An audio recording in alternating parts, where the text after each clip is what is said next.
चलिए, स्वागत है आपका पावर ब्रेकफास्ट में। और आज बाजार के लिए पहले अहम ट्रिगर्स की अगर बात करें तो ग्लोबल बाजार से संकेत आज काफी अच्छे देखने को मिल रहे हैं। पॉजिटिव है माहौल हर तरफ। अगर यूरोपियन बाजार की बात करें तो यहां पर भी पॉजिटिव क्लोजिंग देखने को मिली थी। अमेरिकन बाजार भी पॉजिटिव क्लोज हुए थे। और अंतर्राष्ट्रीय बाजार से और किस तरह के संकेत मिल रहे हैं ये हम आपको कुछ देर में बताएंगे। लेकिन आज नतीजों पर भी नजर रहेगी। रिलायंस और मारुति के नतीजे आएंगे। रिलायंस के जो नतीजे हैं वो बाजार बंद होने के बाद आएंगे। मारुति के नतीजे मार्केट हाउस में ही आ जाएंगे। तो ये दो नतीजों पर आज नजर रहेगी। और इसके अलावा दक्षिण कोरिया के बीच दक्षिण कोरिया और उत्तर कोरिया के बीच आज ऐतिहासिक बैठक शुरू हो चुकी है। और 2000 के बाद ये पहली बैठक हुई है, तो इस पर भी नजर रहेगी। और इसके अलावा चीन दौरे पर पीएम मोदी हैं। पीएम मोदी शी जिनपिंग के साथ बैठक करेंगे। शांति वार्ता और ट्रेड वॉर पर चर्चा आज संभव है। तो आज के लिए ये अहम ट्रिगर है बाजार के। और इसके अलावा एक्सिस बैंक के भी नतीजे आए हैं। काफी कमजोर नतीजे देखने को मिले हैं, तो उसका किस तरह का रिएक्शन तमाम प्राइवेट बैंकों पर देखने को मिलता है, इस पर भी हमारी नजर रहेगी।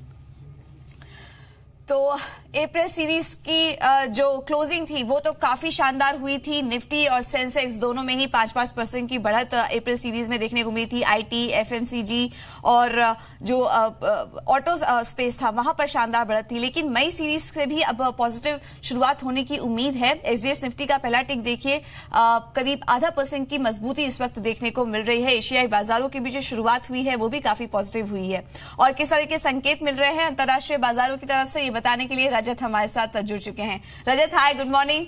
शुरुआत तो पॉजिटिव ही है। मई सीरीज कैसी रहेगी आज? उसका जो बाजार पर, भारतीय बाजार पर जो असर रहेगा, आज पॉजिटिव देखने का अनुमान है? देखिए, उम्मीद तो है कि पॉजिटिव ही रहे, क्योंकि आज अंतर्राष्ट्रीय संकेत बहुत बेहतर है। जो डर था ना बॉन्ड यील्ड्स का जो अमेरिका में बढ़ती चली जा रही है, वो फिर से 3% के नीचे आई हैं। कुशन मिल गया कल मार्केट्स को। और एसजेक्स निफ्टी आज खुला तो सीधा 45 पॉइंट्स ऊपर, एक स्ट्रॉन्ग तेजी है आधे फीसदी के आसपास के अगेंस्ट 10,650 के लेवल को पार करता हुआ नजर आया। डॉलर इंडेक्स भी हालांकि 3 महीने की ऊंचाई पर जरूर पहुंचा है, लेकिन कल अमेरिकन बाजार जो वो 1% से ज्यादा चढ़े, क्योंकि आईटी स्टॉक्स में ज्यादा खरीदारी देखने को मिल रही थी। इनफैक्ट दो ऐसी कंपनियां, एडवांस माइक्रो और साथ साथ फेसबुक, दोनों के शेयर्स बहुत तगड़े रफ्तार में थे, जिसका क्वेश्चन मार्केट्स को मिल रहा था। और जो मैं बार बार बात कह रहा हूं कि यूएस में बॉन्ड यील्ड जो सबसे बड़ा ट्रिगर है इस समय ग्लोबल मार्केट्स के लिए, वहां पर 3% से नीचे आई हैं वो बॉन्ड यील्ड्स, उसका सहारा मिल गया। अच्छा, ईसीबी की बैठक भी कहीं ना कहीं फोकस में थी, लेकिन उससे कुछ बहुत मेजर आउटकम नहीं निकल के आया। ब्याज दरों में कोई भी छेड़छाड़ नहीं की गई है ईसीबी के द्वारा। और ब्रेंट अभी भी हालांकि $74 के आसपास है, लेकिन कोई बहुत बड़ी चाल कल नहीं बनी। तो कह सकते हैं आज ग्लोबल सेटअप स्ट्रांग है। एसजेक्स निफ्टी की शुरुआत तेज है और साथ साथ तमाम एशियन मार्केट्स ऊपर है। इंडियन मार्केट्स में तेजी देखने को मिल सकती है। चलिए, तो आज भारतीय बाजार में भी तेजी देखने की उम्मीद है। और जैसा कि थोड़ी देर पहले राजन भी बता रहे थे कि पॉजिटिव संकेत हर तरफ से देखने को मिल रहे हैं बाजार पर। और रणनीति हम आपको थोड़ी देर में बताएंगे। लेकिन एफआईआईज और डीआईआईज की तरफ से किस तरह का ट्रेड देखने को मिला है कल, वो हम आपको बता देते हैं। विदेशी निवेशकों की बात करें तो कल बिकवाली ही रही है। करीब 1056 करोड़ की बिकवाली एफआईआईज की तरफ से कैश मार्केट में देखने को मिली है। और घरेलू निवेशकों की तरफ से करीब 684 करोड़ की खरीदारी डीआईआईज की तरफ से देखने को मिली है। एफएनओ मार्केट में वहीं बात करें तो एफआईआईज ने वहां पर भी नेट खरीदारी ही की है। 4570 करोड़ की खरीदारी एफआईआईज की तरफ से एफएनओ मार्केट में नेट देखने को मिली है। लेकिन चलिए, अब बाजार पर पहली रणनीति बताने के लिए हमारे साथ जुड़ेंगे जी बिजनेस के मैनेजिंग एडिटर अनिल सिंघवी।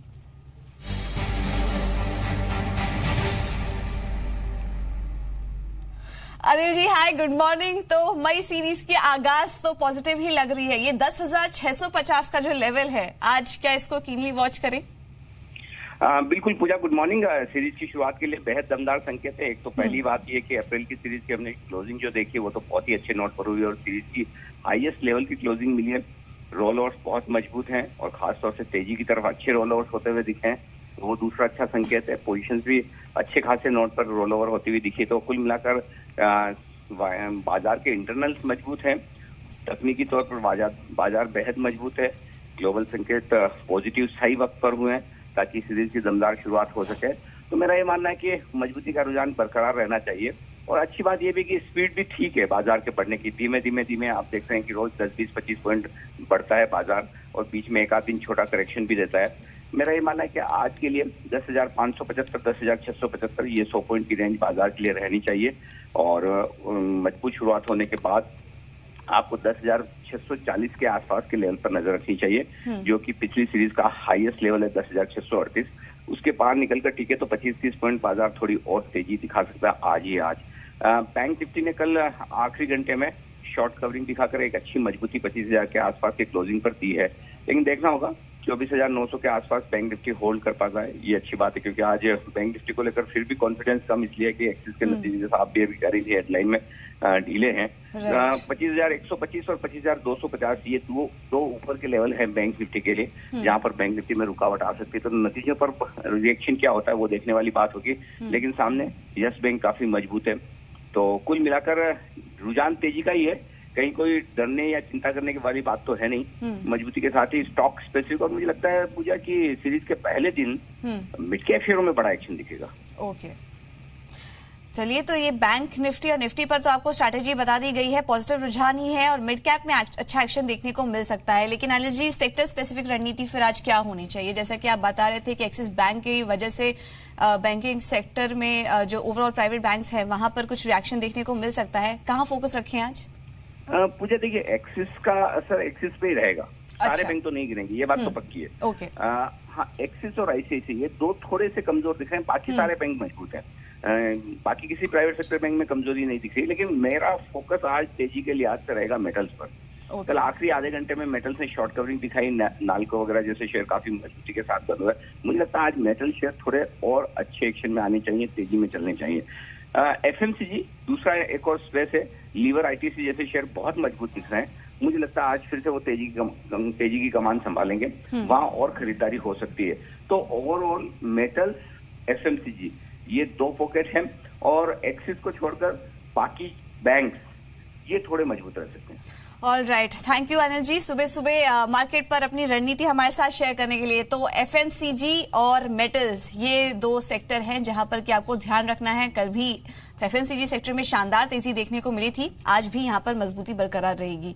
तो ये थी बाजार पर रणनीति आपके लिए, लेकिन नतीजों के लिहाज से भी आज का दिन काफी इंपॉर्टेंट है। एक्सिस बैंक की चौथी तिमाही के नतीजे आए हैं और हर पैमाने पर नतीजे कमजोर रहे हैं। ये पहला क्वार्टर है जब बैंक ने अपना लॉस पोस्ट किया है। 12,055 करोड़ के सामने जो इस बार लॉस आया है वो 2180 करोड़ के आसपास का बैंक ने घाटा इस बार पोस्ट किया है। प्रोविजनिंग में काफी ज्यादा बढ़त इस बार देखने को मिली है, करीब 155 करोड़ की बढ़त प्रोविजनिंग फ्रंट पर देखने को मिली है। शिखा शर्मा ने प्रेस कॉन्फ्रेंस में कहा तो है कि जो भी स्ट्रेस्ड एसेट्स थे वो रिकॉग्नाइज कर लिए हैं, एक ही बार में कर लिए गए हैं, अब ज्यादा वहां पर कंसर्न देखने को नहीं मिलेगा। लेकिन फिलहाल ये जो नंबर्स निकल कर आ रहे हैं ये काफी कंसर्निंग है, क्योंकि ग्रॉस एनपीए का आंकड़ा देखिए अपने हाईएस्ट लेवल पर है, करीब 6.7% पर ये आंकड़ा पहुंच चुका है। नेट एनपीए में भी बढ़त हुई है और स्लिपेजेस में भी काफी ज्यादा बढ़त रही है, करीब ये जो स्लिपेजेस का आंकड़ा है वो 3,000 करोड़ के आसपास पहुंच चुका है। चलिए, नतीजों पर शिखा शर्मा के भी कुछ कमेंट्स निकल कर आए हैं, आइए सुन लेते हैं। The strategy for FY19 are number 1, normalize credit cost; 2, deliver profitable growth in our various lines of businesses; 3, continue to enhance capabilities; and 4, invest in the future. So I'm just going to take a couple of sentences on each of these. Our top delivery for this year is clearly normalization of credit risk. As I said, the accelerated recognition cycle, the high levels of provision coverage should help us to get there quickly. और axis bank की कमान अब किसके हाथ में होगी, इस पर भी शिखा शर्मा ने कहा है कि बोर्ड इसका फैसला करेगा। उन्होंने 9 साल का जो कार्यकाल था अपना एक्सिस बैंक में, इसकी उन्हें बेहद खुशी है। I think Axis is a great institution. We've built a lot of capabilities. We believe we're very well positioned for growth. So we're happy to pursue that growth. If there's anything else that happens, I'm sure the board will evaluate it appropriately. I'm delighted about my last 9 years, and there's always a time for people to move on. And I thought it's time to move on.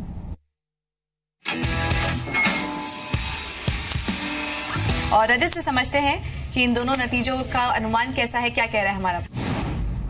यहाँ पर 2% से कम gross NPAs रहेंगे, तो yes bank वैसे भी पिछले कुछ दिनों में काफी अट्रैक्टिव बेट साबित हुई बाजार में। रिजल्ट के वक्त वो ऐसा कौन सा ट्रिगर स्टॉप लॉस होना चाहिए खरीदारी या बिकवाली का? नई तेजी की शुरुआत इसमें 328 रुपए के ऊपर करनी चाहिए। 328 के लेवल्स टूटे तो इसके अंदर बाई करना चाहिए। और मुनाफा अनुमान से बेहतर आता हुआ दिखा है। एनपीए में कमी आती हुई दिख रही है और आप देख सकते हैं नंबर्स पहली नजर में अच्छे दिख रहे हैं। आगे आपका टारगेट देखिए। टारगेट हमने जो तय किया था अनिल जी वो तो हासिल हो गया। मुझे लगता है कि 360 तक चला जाएगा। और येस बैंक और एक्सिस बैंक के नतीजे कल आए थे, इस पर क्या रणनीति होनी चाहिए ये हमने आपको नतीजों के पहले सुबह सुबह ही बता दी थी और देखिए उसी तरह का रिएक्शन कल स्टॉक प्राइस में भी नतीजों के बाद देखने को मिला है। लेकिन नतीजों पर ही बात कर लेते हैं। आज रिलायंस इंडस्ट्रीज के भी नतीजे आएंगे और कैसे रहेंगे ये नतीजे, ये बताने के लिए मौजूद है हमारे साथ संदीप। Sandeep, good morning. बताइए रिलायंस से आज क्या एक्सपेक्टेशन है? गुड मॉर्निंग पूजा। देखिए नंबर्स में कुछ खास उम्मीद है नहीं। अगर आप कंसोल नंबर्स को देखें क्वार्टर ऑन क्वार्टर बेसिस पे तो हमारा ऐसा अनुमान है कि इनकी जो आय है सेल्स है उसमें करीब 14% के आसपास की बढ़त आएगी, क्योंकि रिफाइनिंग और पेटकेम जो दो मेजर रेवेन्यू कंट्रीब्यूटिंग सेगमेंट्स हैं दोनों के वॉल्यूम्स में इजाफा देखने को मिलेगा। रिफाइनिंग के वॉल्यूम्स भी बढ़ेंगे और पेटकेम में Q3 में इन्होंने एक्सपेंशन पूरा किया है तो वॉल्यूम्स बढ़ के आएंगे, जिस वजह से सेल्स बढ़ती हुई दिखेगी। लेकिन अबेडा की जहाँ तक बात है, जो ऑपरेशनल उनके जो मुनाफा है उसमें महज 3% के आसपास की बढ़त देखने को मिलेगी, क्योंकि रिफाइनिंग सेगमेंट में इस बार कमजोरी देखने को मिलेगी। हमारा ऐसा अनुमान है सिंगापुर मार्जिन जो कि बेंचमार्क हैं जैसे वो गिरे हैं। आरएल के मार्जिन भी $11.6 जो कि तीसरी तिमाही में था वहां से गिरकर 11.3 से $11.6 प्रति बैरल की रेंज में देखने को मिल सकते हैं। हालांकि जो पेटकेम साइड की बात करें तो वहां पे जरूर परफॉर्मेंस अच्छा रहने की बात है। वॉल्यूम्स बढ़ेंगे, उसके साथ साथ मार्जिन्स भी इंप्रूव होते हुए दिखेंगे, जिस वजह से जो रिफाइनिंग का कमजोर प्रदर्शन है वो शायद नेगेट होता हुआ दिखे और नेट इनका जो मुनाफा है उसमें करीब 1% के आसपास की बढ़त देखने को मिलेगी। लेकिन ज्यादा इंपॉर्टेंट है पूजा की जियो के नंबर्स किस तरह के देखने को मिलते हैं। पिछली तिमाही में अगर आपको याद हो दूसरी बार नंबर्स दिए गए थे और उसमें 500 करोड़ रुपए के आसपास का मुनाफा था। ये मुनाफा बढ़कर 800 करोड़ रुपए के आसपास आता हुआ दिखेगा, क्योंकि 2.3 करोड़ ग्राहक इन्होंने जोड़े हैं। बहुत शानदार सब्सक्राइबर एडिशन के आंकड़े इन्होंने पेश किए हैं। लेकिन आरपू एवरेज रेवेन्यू पर यूजर 154 के मुकाबले 150 के आसपास देखने को मिल सकते हैं। तो नेट देखा जाए ओवरऑल नंबर से कोई उम्मीद नहीं है, जियो के नंबर्स पे ज्यादा फोकस होगा और यहाँ पे मुनाफे में अच्छी खासी बढ़त देखने को मिल सकती है। ओके, तो मुनाफे में अच्छी खासी बढ़त देखने को मिलेगी और जियो के नंबर पे भी आपको फोकस रखना है। थैंक यू संदीप ये सारी डिटेल शेयर करने के लिए। लेकिन एक और नतीजे आएंगे मार्केट आज में ही, मारुति के नतीजे, और यहाँ पर अच्छे नतीजों की उम्मीद जताई जा रही है। मुनाफे की बात करें तो 23% की बढ़त देखने को मिली, 23% की बढ़त देखने की उम्मीद है मारुति के नतीजों में और आय में करीब 14% की बढ़त देखने को मिल सकती है। वॉल्यूम्स भी, सेल्स वॉल्यूम्स भी ही अच्छे थे और यहाँ पर हमारा जो यूटिलिटी व्हीकल्स की जो डिमांड है वहां पर से काफी अच्छा सपोर्ट देखने का अनुमान है और प्रोडक्ट मिक्स भी अच्छे थे इस बार कंपनी के। तो ओवरऑल अगर बात करें तो मारुति सुजुकी के लिए ये जो क्वार्टर होगा ये काफी अच्छा इस बार देखने को मिल सकता है। तो हफ्ते का आखिरी कारोबारी दिन है और 3:30 बजे हमारे साथ जरूर जुड़िए बताने के लिए कि वीकेंड की प्लानिंग आपको कैसे करनी चाहिए। लेकिन आज 4 इंपॉर्टेंट नतीजों पर भी नजर रखनी है आपको। एक्सिस बैंक के नतीजों पर मुनाफे से घाटे में आ चुकी है। रिलायंस के नतीजे पर आपको नजर रखनी है जो कि आज शाम आएंगे। मारुति मुनाफा यहाँ पर अच्छा रहने का अनुमान है, 23% बढ़ने का अनुमान है, तो इस पर भी नजर रहेगी। इसके अलावा HPCL और UPL के नतीजे भी आज आएंगे जिन पर कि आपको नजर रखनी है।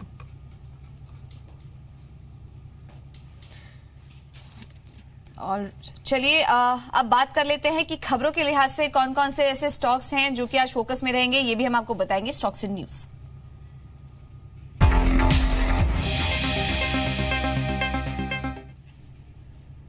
Sumit, good morning. बताइए आज कौन से शेयर हैं जो कि खबरों के लिहाज से फोकस में रहेंगे? मॉर्निंग पूजा, सबसे पहले तो आज वोकार्ड के ऊपर नजर रखनी होगी क्योंकि एनपीपीए ने इनके ऊपर एक जांच बैठाने की खबरें हैं। ऐसी खबरें की दैनिक के हवाले से खबरें हैं, कोई कंफर्मेशन कंपनी की साइड से अभी नहीं आया है, लेकिन कुछ दवा की कीमतें जो कि इन्होंने हायर साइड पे रखी हैं जिसके ऊपर इनके ऊपर जांच बैठने की बातचीत है।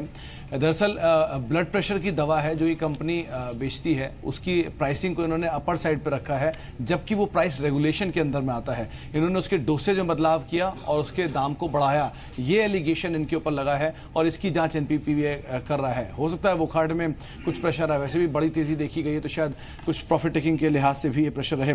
फोर्टिस जिसकी बोर्ड बैठक कल होने वाली थी, बोर्ड बैठक आज के लिए टल गई है क्योंकि कल जो कंपनी के बोर्ड में से रेणुका रामनाथ ने इस्तीफा दिया है, उसके बाद जो ये बोर्ड बैठक इसे आज के लिए टाल दिया गया है। तो फोर्टिस का आउटकम आ जाएगा, इसलिए यहां पर भी आप क्रूशियली नजर रखें।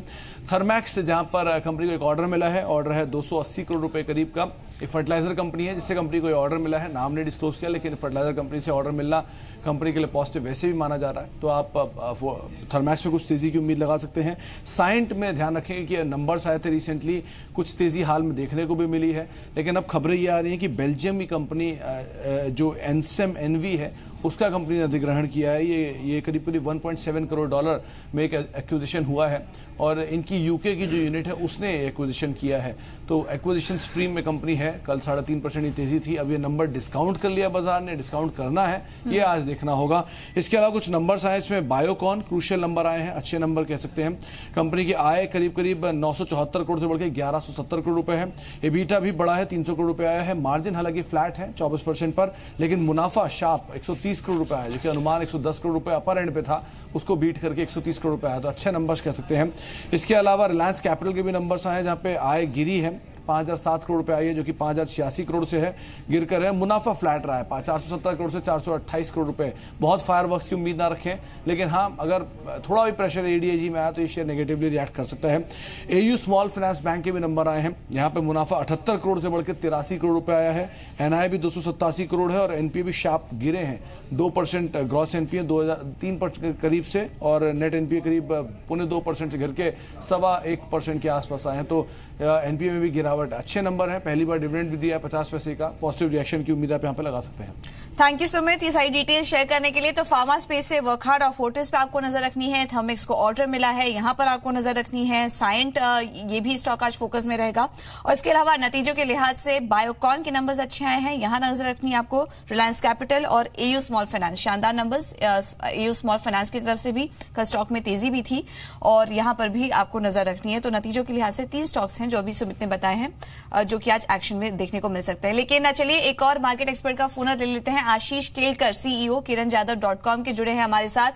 आशीष, हाय, गुड मॉर्निंग। क्विकली बताइए, आज ट्रेडिंग के लिहाज से आप खरीदारी के मौके कहां देख रहे हैं? Very good morning. अगर ओवरऑल मार्केट देखेंगे तो निफ्टी में एक बुलिश मोमेंटम दिखाई दे रहा है, तो मैं मानता हूं कि निफ्टी में भी खरीदारी करके हम चल सकते हैं। तो जैसे निफ्टी ओपन होता है थोड़ी देर रुकना चाहिए और फिर खरीदारी करनी चाहिए। स्टॉप लॉस 10,570 का रहेगा, और टारगेट जो दिखाई दे रहा है चार्ट के ऊपर वो है 10,700 का। और दो जो स्टॉक्स मुझे दिखाई दे रहे हैं चार्ट के ऊपर, उसमें से पहला है बैंकिंग सेक्टर में से कोटक बैंक ने, अगर हम उसका चार्ट देखते हैं तो उसमें एक बहुत ही बढ़िया पेनल्ट पैटर्न फॉर्मेशन को ब्रेकआउट दिया है, तो यहाँ पे खरीदारी बनती है। स्टॉप लॉस 1170 का लगाना चाहिए, और पहला लक्ष्य जो दिखाई दे रहा है वो है 1215 का। और दूसरा जो स्टॉक है वो है एचआईएल लिमिटेड, इसमें भी खरीदारी करने की सलाह होगी। स्टॉप लॉस 2050 का, और पहला लक्ष्य होगा 2180 का। ठीक है, थैंक यू आशीष, सुबह सुबह अपना समय हमें देने के लिए और ट्रेडिंग आइडिया सुझाने के लिए। तो निफ्टी में खरीदारी करने की राय आपको दी जा रही है, कोटक महिंद्रा बैंक में भी खरीदारी की ही राय है आपको, और एचआईएल कल नतीजे आए थे, नतीजों के बाद शानदार तेजी देखने को मिली थी, और आज भी आशीष का मानना है कि 2080 के लेवल्स देखने को मिल सकते हैं। लेकिन चलिए अब कुछ और भी ट्रेडिंग आइडियाज आपके साथ शेयर कर लेते हैं, जहां पर की एक्सपर्ट्स खरीदारी करने की राय सुझा रहे। लेकिन उसके पहले कमोडिटी मार्केट का भी एक अपडेट ले लेते हैं कि वहां पर आज किस तरह का एक्शन देखने को मिल रहा है। तो इस वक्त हमारे साथ वंदना भारती जुड़ी हैं एसएमसी ग्लोबल से। वंदना, हाय, गुड मॉर्निंग। बताइए कमोडिटी मार्केट में आज क्या रणनीति होनी चाहिए, कच्चे तेल को लेकर और गोल्ड को लेकर? बिल्कुल, कल के मार्केट और इस नए पुट तोड़ा है गोल्ड ने, तो यहाँ मुझे $1310 तक गोल्ड को आना सीनियर मार्केट की, तो जिस है यहाँ पे जो फॉल रहेगा वो थोड़ा के दिन में मुझे लग रहा है कि फर्दर यहाँ पे चलिए इनसे बात नहीं हो पा रही, शायद कुछ टेक्निकल प्रॉब्लम है, आवाज ठीक से आ नहीं रही है। लेकिन रणनीति इन्होंने सुझा दी गई है, एमसीएक्स गोल्ड में बिकवाली की राय दे रही हैं। टारगेट आपको दिया जा रहा है 31,050 का, स्टॉप लॉस भी आपके स्क्रीन पर है। और इसके अलावा आप क्रूड में जो रणनीति आ रही है वो वहां पर भी बिकवाली करने की राय आपको दी जा रही है। 4,480 के टारगेट के लिए स्टॉप लॉस होगा 4,580 का। चलिए अब नजर डाल लेते हैं 2 दिन के दौरे पर, पीएम मोदी के दौरे पर, जो चीन में इस वक्त पीएम मोदी 2 दिन के दौरे पर गए हैं, उस पर भी एक बार नजर डाल लेते हैं।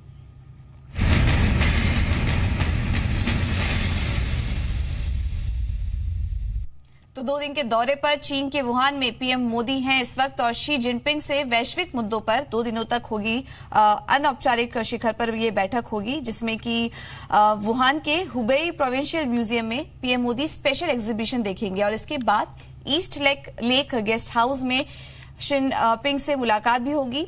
पीएम मोदी और शी जिनपिंग के बीच सीधी बातचीत होगी। भारतीय समय के अनुसार आज शाम 4:30 बजे पीएम मोदी के सम्मान में जिनपिंग डिनर देंगे। और आपको बता दें कि डोकलाम में करीब 70 दिनों से ज्यादा तक चले गतिरोध के बाद पीएम मोदी और जिनपिंग के बीच ये पहली मुलाकात है। तो उस लिहाज से ये जो बैठक होगी ये काफी इंपॉर्टेंट होगी, जिसमें कि शांति वार्ता और ट्रेड वॉर पर भी चर्चा संभव है।